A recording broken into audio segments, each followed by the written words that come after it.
If you want to create a clean, eye-catching 3D text effect in Gimp, this tutorial will walk you through the exact steps in a simple and beginner-friendly way.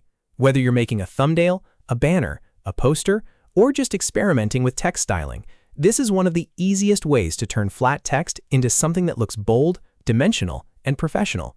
And before we jump in, if this video helps you out, make sure to hit the like button and subscribe for more quick Gimp tutorials just like this. All right, let's get started. First, make sure your text is already created in Gimp. Once your text is on the canvas, the very first thing you need to do is select the text layer.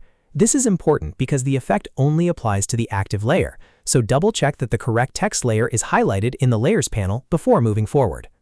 With the text layer selected, go to the top menu and click Filters. From there, move down to Light and Shadow, and then choose Long Shadows. This is the tool that will create the extended shadow or extrusion effect that gives your text a 3D appearance. It's a really useful feature because it can make simple text stand out much more without needing complicated editing.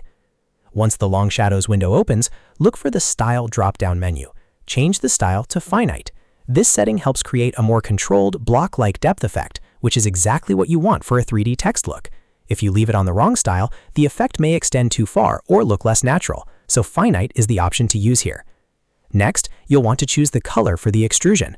Click the color box, and this is where you can make the effect look much more realistic. For the best results, use the Eyedropper tool to sample your original text color first, and then choose a shade that is noticeably darker. That darker tone helps the 3D section look like a shadow or side surface, which adds depth and makes the text feel more dimensional. If you want a more dramatic style, you can choose an even darker color, but for a clean, natural look, stay close to the original color family. After that, move to the Angle slider. This controls the direction that the 3D block extends. If you set the angle to something like 45 degrees, the extrusion will go in one direction, and if you use 135 degrees, it will angle in another. This is useful because the direction of the shadow or depth can completely change the feel of the design. For example, one direction might look like the light source is coming from the upper left, while another can make it feel like the text is pushing outward in a different way. Test the angle until it matches the style you want.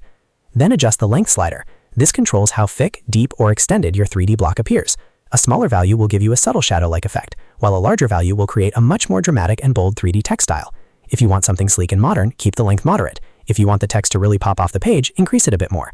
The best part is that you can preview the result as you adjust the slider, so you can see the effect before applying it.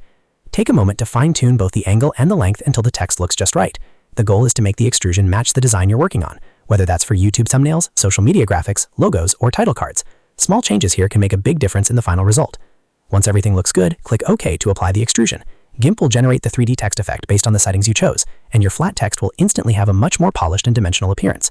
At this point, you can continue editing the design, add more effects, place it on a background, or use it as part of a thumbnail composition.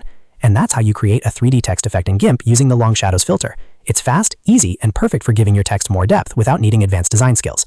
If this tutorial helped you, please like the video, subscribe to the channel, and turn on notifications so you don't miss the next Gimp editing guide. Thanks for watching, and I'll see you in the next one.